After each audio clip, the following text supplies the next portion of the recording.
This is Where We Live on Connecticut Public Radio. I'm Lucy Nalpathanchel. No matter where you are, you can always take solace in a good book.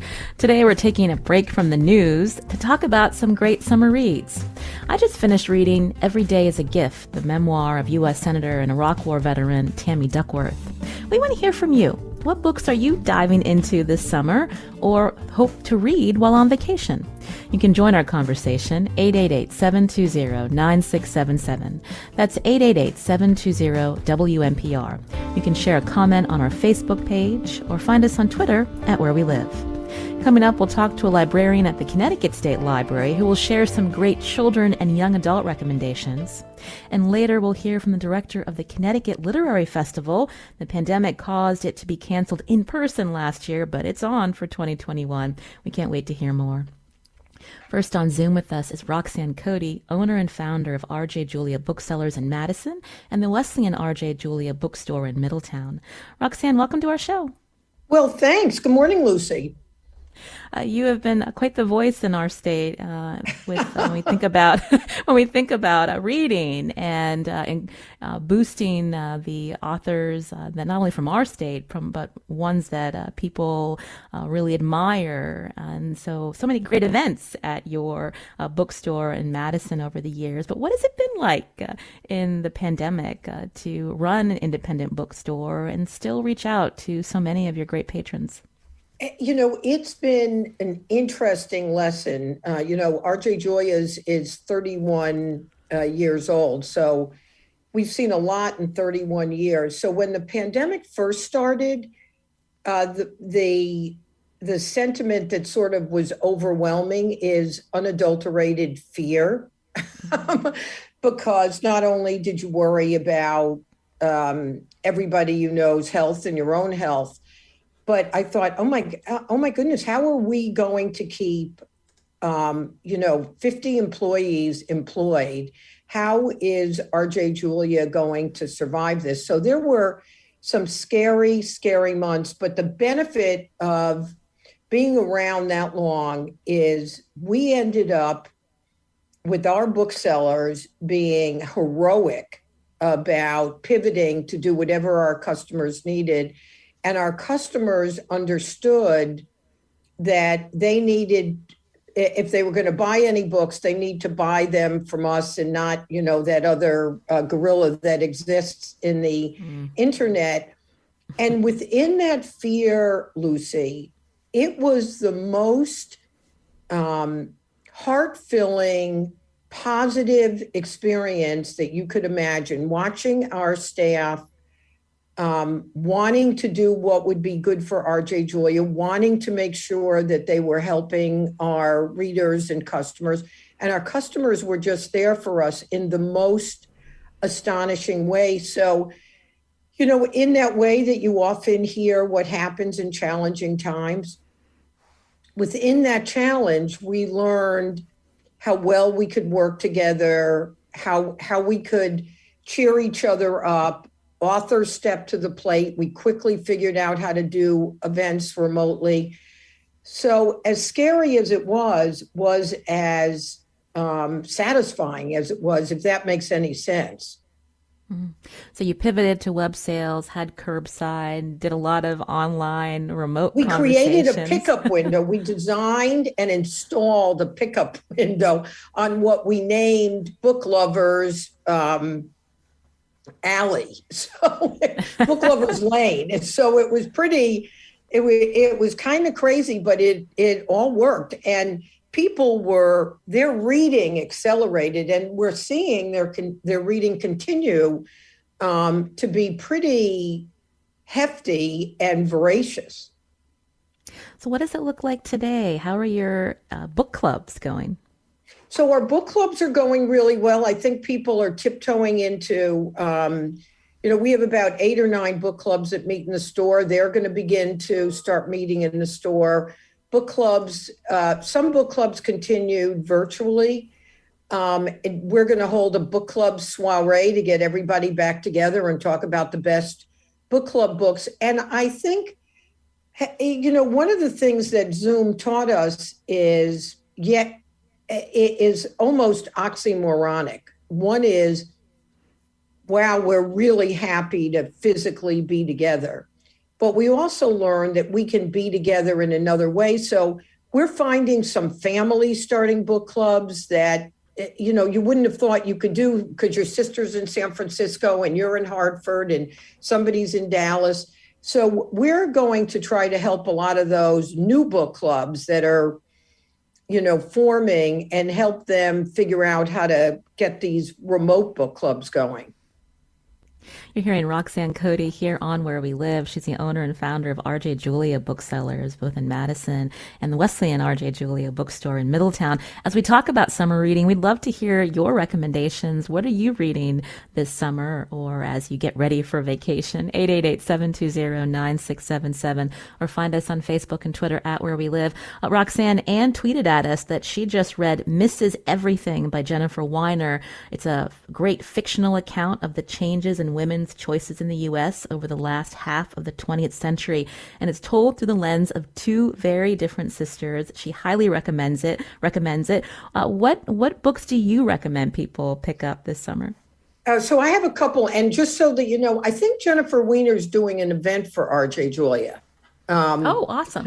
Yeah, we're really excited about that.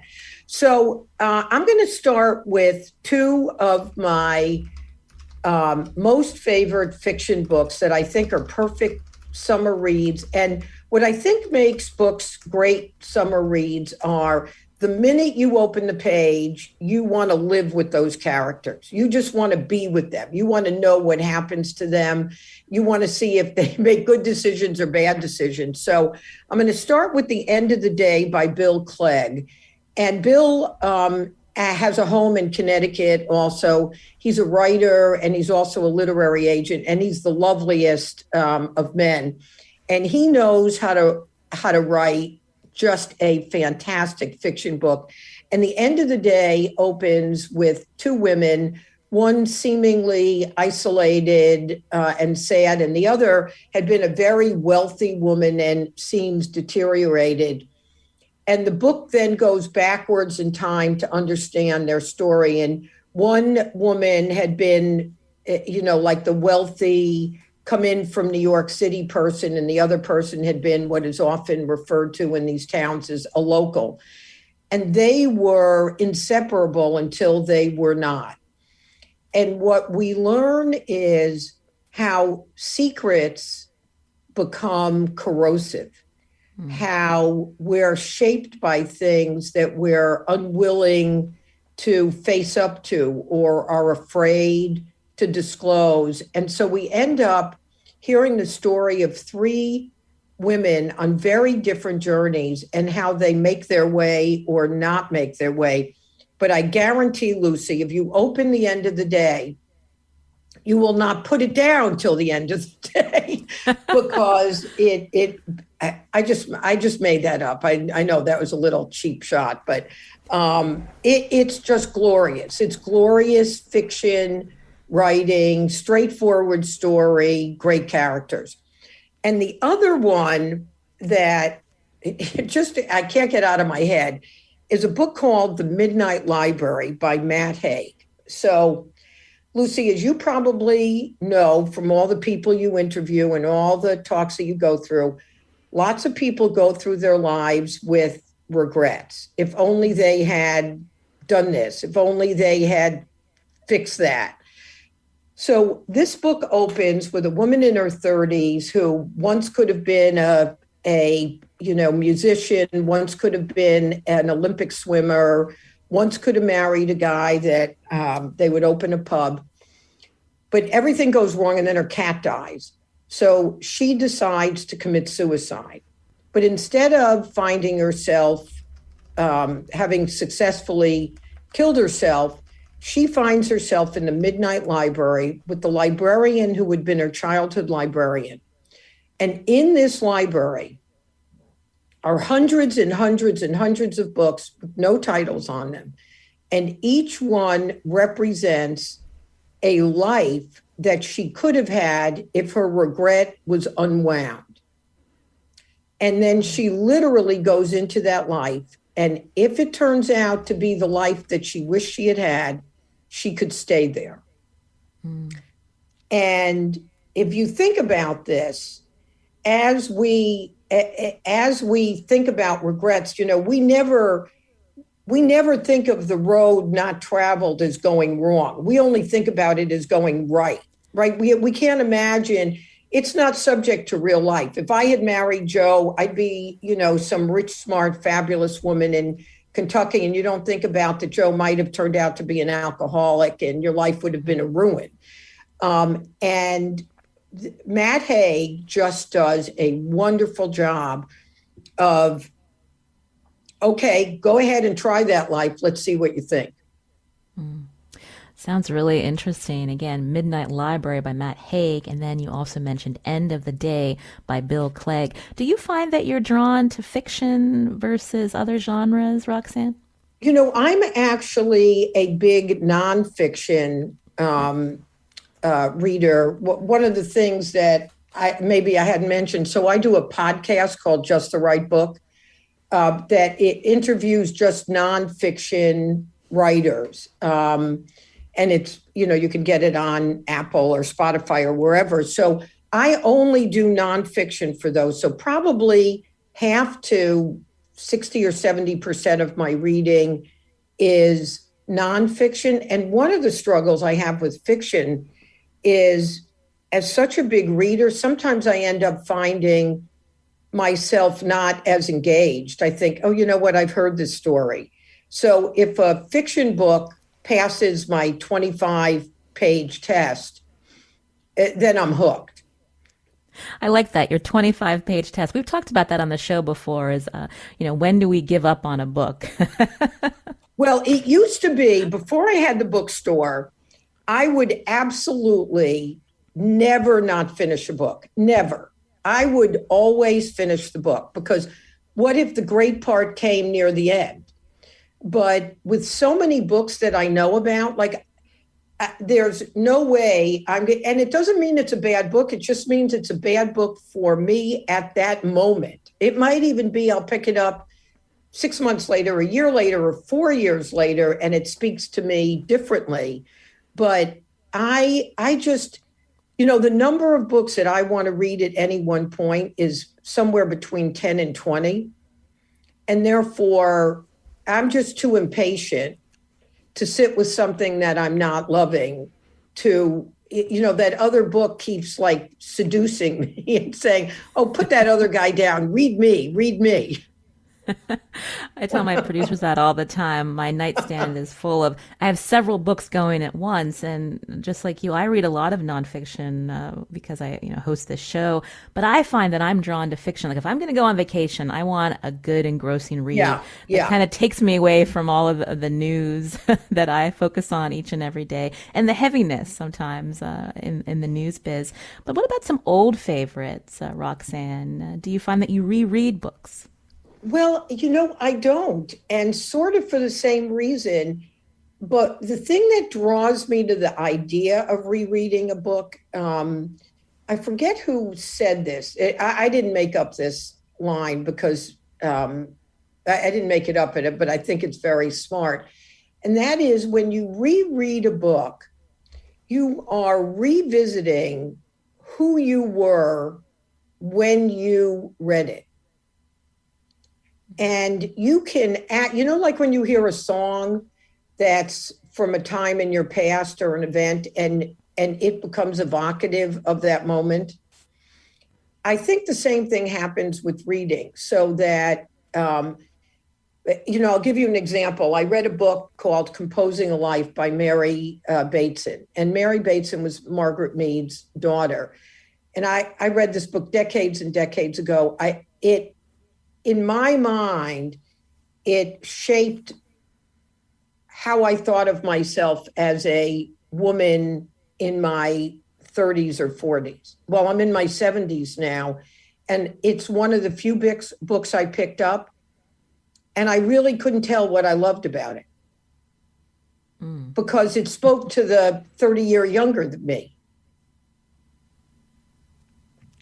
That's interesting. Tess, our producer, she loves to reread books that she read when she was younger, and the one that she's rereading now is Holes. It's a young adult book. Oh, I Matt love on that Twitter. book by Louis Sachar, is it? That's right, right. Yeah. Holes again. Matt on Twitter writes Spirit Run, he recommends, a 6,000-mile marathon through North America's stolen land by No Alvarez. That sounds really interesting as well. But you mentioned, because you read so much nonfiction, what are some nonfiction books out there that we should be picking up? So there's a couple that I'd love to make sure everyone knows about. One is The Biggest Bluff by Maria Konnikova. And I just interviewed her for the podcast, and it was an event at the bookstore also. And the name of the book is The Biggest Bluff: How to Pay Attention and Master Myself and Win. So Maria Konnikova is a psychologist, and she wanted to understand the intersection between skill and luck. And she decided that the best way to understand the intersection between skill and luck was to learn how to play Texas Hold'em poker. So Texas Hold'em poker, you've got 2 cards down, known only to you, 3 cards known to the community of players.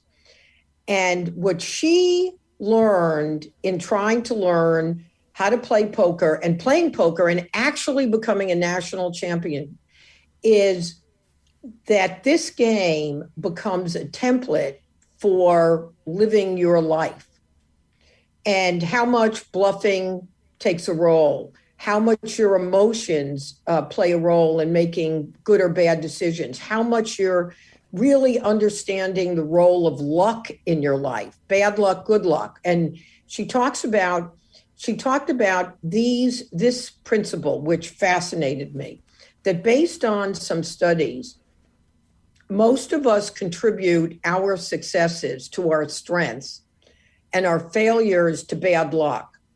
And we consider other people's successes to be attributable to their good luck and their failures to be attributable to their failures, their, personal weaknesses. And, obviously that's not true, right? None of that's true.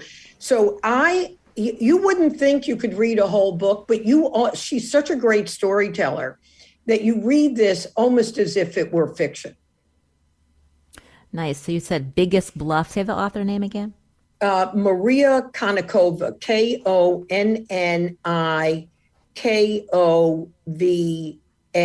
And if you wanted to listen to the interview with her, you could, listen to it on the podcast or at RJ Julia.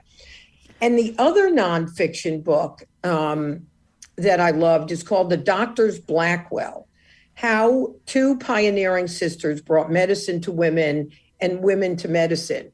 So this is a story of 2 sisters, and one of them became the very first doctor female doctor in the United States in the 1800s.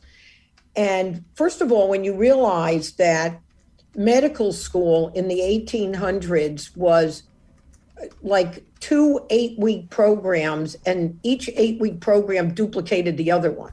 I mean, and then you were a doctor. But as you can imagine, the obstacles to a woman becoming a doctor were beyond anything you could imagine. And this woman's fortitude and intelligence and getting trained in Europe and trained in the United States and traveling and just going up against everything. And then the 2 of them created the first clinic for women in New York City. So the author is Janice Nimura, Nimura. And again, what these great nonfiction writers do is weave tales that are stories. But I love what you end up learning.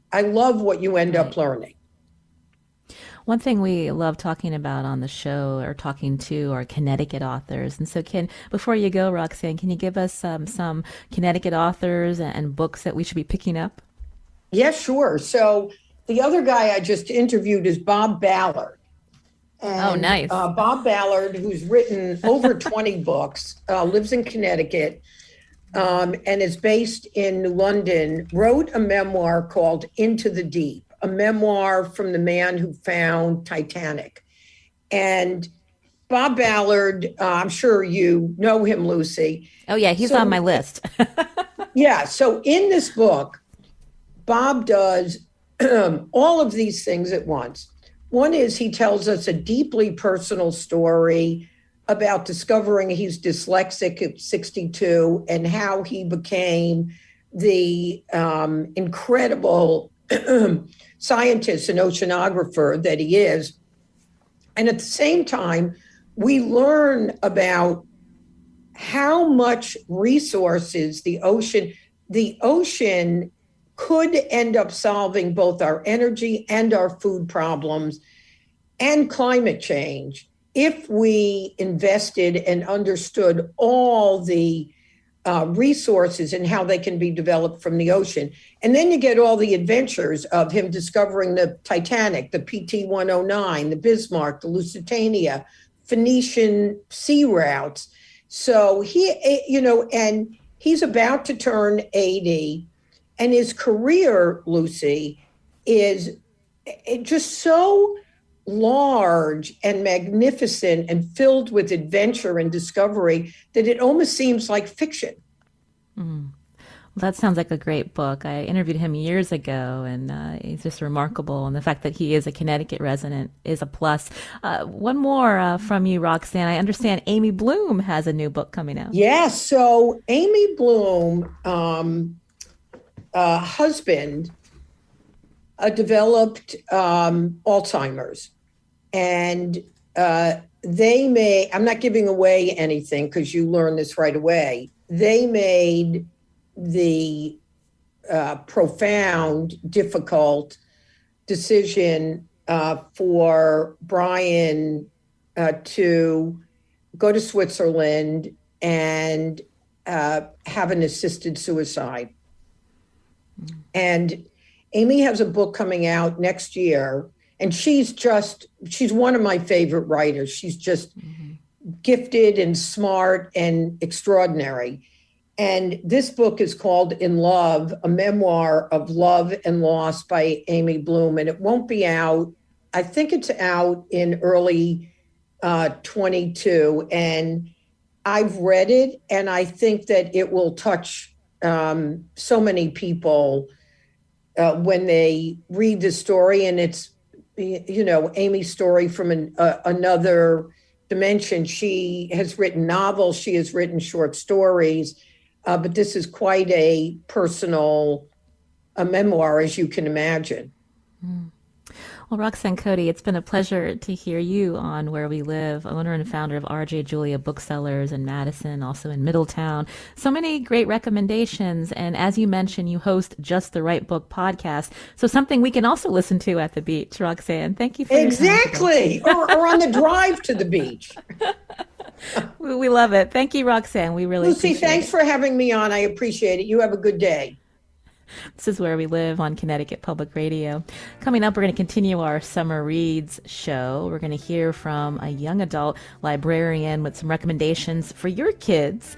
And then later, the Connecticut Literary Festival is on this year. We're going to talk about that. And we want to hear from you, too. What are you reading this summer? Join us, 888-720-9677. Or find us on Facebook and Twitter at Where We Live.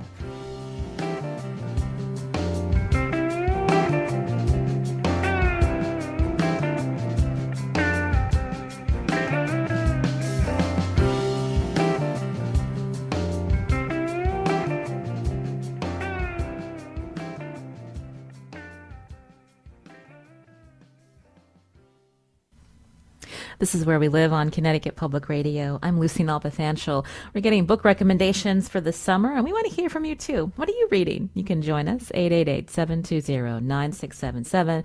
That's 888-720-WNPR. Or find us on Facebook and Twitter at Where We Live. Joining us now on Zoom is Kim Powe, Children and Young Adult Consultant with the Connecticut State Library. Kim, welcome to the show. Thank you for having me. I'm excited to be here. The Connecticut State Library is such a great resource for so many of our residents right on Capitol Ave in Hartford. But talk a little bit through what you've been hearing from libraries across the state. Many have reopened. Are things back to normal with hours and programs happening? Basically. So I work out of the Middletown Library Service Center in Middletown, Connecticut. So right near RJ Julia in Middletown, which you guys were talking about a bit before. And we work directly with librarians in the public sphere for the most part, but also some in the school systems. And libraries never really stopped when COVID happened. There was a very obvious pivot, but there was lots of curbside service, online or phone in reference. Just about every library who had the capacity was issuing library cards online. Sometimes they'd, email you your library card number or mail you something physically. People are opening, programs are happening. The biggest difference is a lot of those programs are being held outdoors, particularly for children. It's not easy to get a 3-year-old to social distance, especially if they're, with friends they haven't seen in a while. But libraries are here. They are back in a capacity that we recognize them in, and we're just kind of hoping it can stay that way. So we're in the middle of summer, and there's also the Governor's Summer Reading Challenge. I know a lot of libraries are promoting this. Can you talk about that, Kim? Yes, absolutely. So the Governor's Summer Reading Challenge, is hosted by the Department of Education, and the Connecticut State Library partners with them on that. So what it is it's just sort of a way to encourage, nudge, kind of make an event out of getting kids and teens to read. So it typically operates out of the school systems. Kids go home with a summer reading list, which is my contribution and the Connecticut State Library's contribution.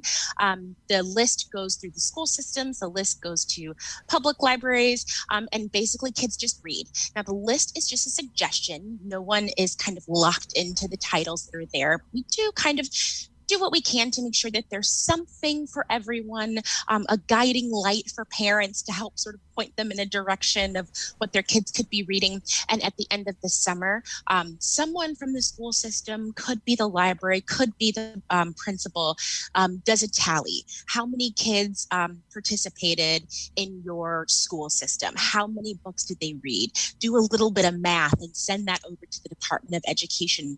And then some schools are chosen as winners. And this year it was virtual, but normally what we would do is bring those schools, typically librarians or principals and some students and parents, because who wouldn't want to see this, up to Hartford to meet the governor and kind of just get a congratulations from him. There's photo ops, speeches, and it's a really great experience. This year was really cute. It was virtual, so there were some classrooms that were tuning in through Zoom. The governor read Goodnight Moon. We missed that in-person feel, but it was really nice to acknowledge it in some way, shape, or form. Now, Kim, you mentioned that there are lists where there are books that are recommended depending on the grade level.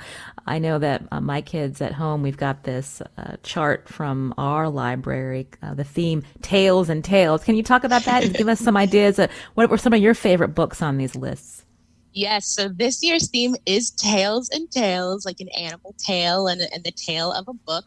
I had a blast making this. There are 5 lists. K to 2, 3 to 4, 5 to 6, 7 to 8, and 9 to 12. So it takes quite a bit of time. But some of my favorites from the list are from our picture book category, Bird Hugs. It's really adorable about a bird whose wings are too long for him to actually use them to fly, but they're perfect for hugs. We had some really other great books that might not fall within the theme of Tales and Tales, but are too great not to suggest to kids when they finally have the opportunity to read. For some of our older ones, there is a 5th to 6th grade book, Becoming Muhammad Ali, written by James Patterson and Kwame Alexander. And it's just too good not to suggest. It's about Muhammad Ali as a child and how he became to be the massive icon that everyone knows him as today. Another one of my favorites, who I was actually able to email and meet via Zoom for an event held called Nerd Camp, is Kwame Mbalia. Tristan Strong Punches a Hole in the Sky. It's a book about Black folklore. So a kid accidentally punches a hole in the sky actually, I think it's into a tree, and he falls through the sky.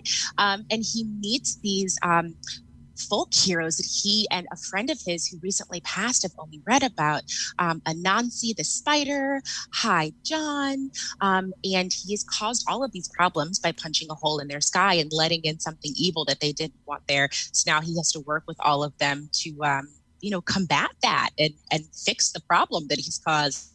And excitingly enough, the sequel was recently released, and I haven't read it yet, but it is on my list. You're hearing Kim Powe here on Where We Live. She's a children and young adult consultant with the Connecticut State Library. We'd love to hear from you, too. What books are your children reading this summer? 888-720-9677. That's 888-720-WNPR. You can also share a comment on our Facebook page or find us on Twitter at Where We Live. Jason tweeted that his mom wrote a children's book. It was a really big deal for her to complete it. Of course, they're very proud of her. It's called The Robot Lesson. So congratulations to Jason and his mom for that publication. Now, are there a couple of new releases that you want to talk about, Kim, that you're really excited about? There are. I'm lucky enough that I'm able to get a sneak peek and read advanced copies of quite a few books. So there's one, and she's actually a Connecticut author. I am reading it right now. I read it quite a bit on the plane that I was on yesterday, visiting in California with some family. The book is called Mercury Boys by Chandra Prasad. And another thing about those lists that we have, every list has 4 featured Connecticut authors on them, just so we can shout out our own local literary heroes. Chandra Prasad's book hasn't actually come out yet, so I'm giving everyone a sneak peek, but it's called Mercury Boys, and it's about a girl who accidentally finds out that if she, and please don't do this, anyone, if she plays with Mercury, again, don't play with Mercury, but if she plays with Mercury and then touches this old photo that she found in the Western Connecticut State Library basement collection somewhere I used to work in college, that she actually travels through time to this man in this photo and can talk with him and interact with him, and they become friends. She kind of lets the secret slip to some other friends of hers, and they all find their own Mercury Boys. So I'm about a third of the way through the book, and it's fantastic. I would have finished it if I wasn't so tired. Lovely. And Chandra Prasad has come on Where We Live, so we're so excited to hear about this upcoming young adult novel, again, Mercury Boys. And isn't there another one that's an adult book? There's a lot of crossover. Can you talk about, is it House in the Cerulean Sea? The House in the Cerulean Sea. My favorite. That book was suggested to me by not one, but 2 friends of mine. I was having a rough week. The House in the Cerulean Sea is by T.J. Klune, and it's a book about a guy who is almost like a caseworker, and there are these orphanages set up for kids with special abilities. Sometimes they can do something, sometimes they might just have like a lizard tail for no reason, and he goes to orphanage upon orphanage just to kind of check in on the kids, how things are going, and he reports back to extremely upper management. And one day, extremely upper management calls him in, and they give him a new assignment, and they tell him that he can't open the envelope. He can't know anything about the assignment until he actually gets to the location where he needs to be. Now, this main character, he's very stoic. He's very, if you looked up the term blah, he would kind of be the picture that came up next to that. And where he is, like, it always rains, like it's not super great. But he gets to this like beautiful island. He has never seen the ocean before. And there's this house that's on an island in this sea. And that's where he's supposed to go to evaluate the kids and their caretaker. And he opens up the envelope and he sees that the first kid is a boy named Lucy. And he's like, oh, what a weird name for a boy. But okay, let's keep reading. And Lucy is apparently short for Lucifer. So one of the kids, with the special ability is actually like the child of Satan. And other kids on that island are just kind of, they've been identified as the quote unquote dangerous ones. So that's why they've been, isolated. There's a female gnome, which confuses everyone because there's never been a female gnome before. I guess they all pop up out of the dirt. There's kind of like what I'd picture like a bigger version of Flubber. Like he doesn't have a body, he doesn't have any eyes, but it's really sweet because he just wants to be a bellhop. He loves bellhops. He loves helping people. And that's kind of what this main character figures out, is that all of these children that have been designated as dangerous and scary, and they have to be kept on this island in this sea, are children. Everyone's afraid of Lucy, but he's like 6 years old and he loves to bake cinnamon rolls, and he likes to play jokes, and he likes to kind of use his title to scare the grown-ups around him. But at the end of the day, he and all of these kids are children, and what he realizes is that extremely upper management is hoping that he'll come back with a bad report to shut down this orphanage and separate these children when they found the only family that they've ever had. It starts to change his perspective. He starts to kind of go from being blah to really being invested in them and who they are and the future. And, there's a little romance brewing between him and the caretaker there as well. So it's a fantastic book. I can't recommend it enough.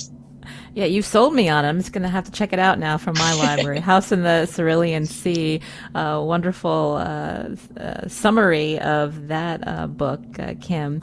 I want to thank you for joining us here on Where We Live. Again, Kim Powe is children and young adult consultant with the Connecticut State Library, and a lot more great recommendations for us. We thank you for your time today, Kim. Thank you for having me. This is Where We Live on Connecticut Public Radio. I'm Lucy Nalpathanchel. Coming up next, we're going to talk about the Connecticut Literary Festival. It's happening in a few short months. Stay with us.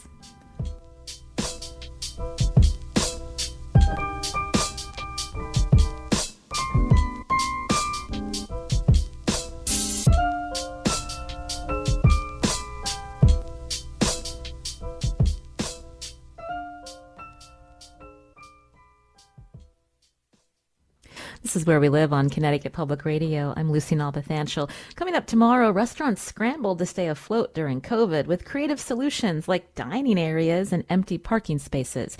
Now, even with widespread vaccination, residents' interest in outdoor dining hasn't slowed down, and our streets feel more lively because of it. On the next Where We Live, we'll take a look at the way our street culture has changed. Could some of these innovations be here to stay? That conversation tomorrow. Now, the Connecticut Literary Festival is happening in a few short months. It's put on by the students and staff at Central Connecticut State University. And in the fall, the festival takes over all 5 galleries at Real Artways in Hartford, where there's programming and prose and an interactive typewriter gallery. To tell us more on Zoom with us, Jotham Burrello, director of Connecticut Literary Festival. He's a writer and professor at Central Connecticut State University. Jotham, welcome to Where We Live. Oh, it's great to be here. It's so fun to hear everyone talk about books and get so animated. It's been a great That's right. There's so much enthusiasm. Now, I understand that the literary festival is described as a literary carnival all under one roof. So when did it start, Jotham? Yeah, back in 2018, I got the support of the administration at Central, and then began to mentor the students. We had our first on-ground festival pre-COVID in 2019 at Real Artways, that wonderful gallery and cinema space. We had about 800 people that first year. And then what the pandemic did, and a lot of literary organizations, we all went online, right? And so we started a series of lit talks. We had about 14 of them. And then we also started something called the Connecticut Literary Anthology, Lucy. So we started publishing books. So the pandemic kind of forced us to be a year-round enterprise. And the first book came out in 2020. It had about 35 Connecticut writers. And I'm presently editing with the students our second anthology. We have 40 CT writers in the new book, including the Poet Laureate of the State, Margaret Gibson, and some high school students. And then that book will be published on the eve on October 22nd. We're going to have a huge book party, and we're going to host the Connecticut Book Awards this year at the festival. And then the On-Ground Festival will be on the 23rd at Real Artways. And it'll have that literary carnival feel once again in the galleries of Real Artways. So we need to put that on our calendars, happening in October. I mentioned that you're a writer. Was this pandemic year a big year for writing? What have you heard from you and your peers? I got an email from a friend at 4:30 in the morning the other day, and she's been writing a lot. I think a lot of them have. I host a writing conference down at Yale, and we just finished, and we had more submissions of writers we did it virtually from all over the world. There was such enthusiasm to tell stories. So I think a lot of people are writing, and I'm going to be really interested maybe in a year from now, kind of how the pandemic and what is happening in our culture will kind of shape literature in the coming years. A book takes about 18 months once it's accepted to publish. So I think as we saw with the 9/11 books that came out in the 2004, after those years, I think the same thing will happen with this time, and I'm really eager to hear it. I know I'm working on a new project, and I'm kind of forecasting the future based on what we live through now, and I think it will change publishing and the books we read in the future. You're hearing on Zoom with us Jotham Burrello, again, director of Connecticut Literary Festival. Jotham, we've got to ask you for your recommendations. I got to start with The Other Black Girl. Tell us about this by a Connecticut author. Yeah, it's a book. I'm just getting into it. Zakiya Delia Harris. It's getting a lot of press. She worked in publishing. She's a Connecticut native. She worked in publishing, so she's created this kind of fictional publishing house where her character is the only black girl, and then they hire the new black girls, the title is. And then the book kind of takes, I'm not that far into it, and the book kind of takes kind of a horror, kind of speculative angle in the end. It's getting great reviews. It was just reviewed in the New York Times, so Right. Good things. Any bookstore you go into, I was one yesterday, it's there. So you can pick up that anywhere, The Other Black Girl, anywhere you go. All right, and we'll make sure to tweet that out as well. Let's talk about some of your other recommendations. Are you like me, where you've got several books going at once, Jotham? You should see my decks, Lucy. As I was listening, I was walking around my little library, picking up other books. There's so many, and we're always getting authors. We're gonna have about 60 authors at the festival, so I've been looking at a lot of books, and people send me a lot of books. One book I'm real excited about. It's an anthology. We haven't talked about anthologies yet. It's called Notampela Familias, and it's an anthology of Mexican-American literature of families between worlds. It has received stellar reviews. It came out in April, and it's edited by Sergio Troncoso, who has a house in Kent, Connecticut. And the book contains stories and poems that explore kind of living between Spanish and English and between Mexican and American. And on their own, the stories and poems are terrific. But Troncoso, in the introduction, he writes about the Mexican-American experience of living between two worlds has been and will be forever essential and important. But he also talks about the book as a bridge for those who are not Mexican-Americans to understand another community, as well as to understand themselves, kind of an imbalancing of these points of self. And the concept of being in between, it really is a universal theme, I think, Lucy, and it's been maybe thinking about today, how we all cross borders. We're all between worlds today. You could say politically, of course, culturally, racially, gender, families, and religion. As you try to we always talk about being one nation, but we're really trying to balance these demands. One that's obvious maybe is just like right now, we're talking about the vaccinated and the unvaccinated. How do we balance all this? So that's an anthology. And it just so happens that tonight I'm moderating a discussion with Sergio at the Kent Public Library at 6:30. So if anyone's in the western part of the state, it's a free event. Kim was just mentioning free events coming back and literary events. So 6:30 tonight at the Kent Public Library. That's wonderful. You said in Western Connecticut. Western Connecticut. Kent is right on the New York border. The Kent Public Library. Beautiful town. Yeah, that's what I've never been. So I'm about to jump in the car and drive across the state to find it. We've been asking Go ahead, yeah, I want to mention two story collections, if I can. We haven't talked about short stories. And I think there's a lot of books that are kind of COVID books, I call them. I think my novel is one of these. You plan a book forever, it's published, and then COVID hits and you can't do any live events. So a lot of writers got caught in this. And two Connecticut writers, there's a book called Furthest South by Ethan Rutherford, And the title story, there's a lot of whimsy in it. The title story is about a grandfather and his companion, which is a talking empire penguin named Franklin. And they're on a ship to the South Pole with 25, quote, little blonde Norsemen, little kids. And of course, their trip goes south, excuse the pun, as in fiction, right? Bad things happen to good people. So that is Further South by, can't even pronounce his name, by Rutherford. And the other one I really like, it's called Animal Wife by Laura Orlich. And it also has what Rutherford has. It's kind of joys and surprises and the fantastic. In the title story, a swan wants to shed her fur or her feathers and sit by a fire. So she longs to be human. So one day her swan sisters allow her to strip her feather robe. And of course, it is taken by a man who makes her his wife, and she gets more than she bargained for. So that's another great book, Animal Wife. So story collections just don't get enough love, I find, Lucy, and we need to love them too. You mentioned anthologies earlier, and part of the literary festivals, you'll be putting out a new one? Yeah, we're going to have a book with 40 writers, and we're going to actually also kind of let them tour around the state. So we're going to try to get them out and reading from the book. It's a handsome little book. It'll be available in bookstores. I know Roxanne sells them at the store. We had over 400 submissions that we went through all spring. So it was a lot of tough choices to narrow it down. We'll have about 40 pieces at the end. Well, it's great to hear from you, Jotham Burrello, again, director of Connecticut Literary Festival. So glad to hear events coming back online, the excitement of being together and also experiencing and hearing from so many creative people, even in our state. I know you can get more information at connecticutliteraryfestival.org. What a great lineup. Jotham, maybe I'll see you this fall. I hope you come, Lucy. Everyone, it's a free event. It's public. The CT Humanities and the state support us, so it's free for everyone. Please join us. Thank you very much. We've heard from listeners on Twitter today. Molly writes, new book, Housebreaking, from Middletown native Colleen Hubbard, coming out next spring. So that's another one to keep an eye on. Again, Jotham Burrello is the director of the Connecticut Literary Festival and a writer and professor at Central Connecticut State University. We'll try to put out some more links to all of the great book recommendations we heard on today's show. You can also follow us on Twitter at Where We Live. That's probably the easiest way to look up some of these great book titles that we've heard from our guests today. I'm Lucy Nalpathanchel. Tess Terrible produced today's show. With us also is Kat Pastor, our technical producer. We'll be back tomorrow. We hope you join us.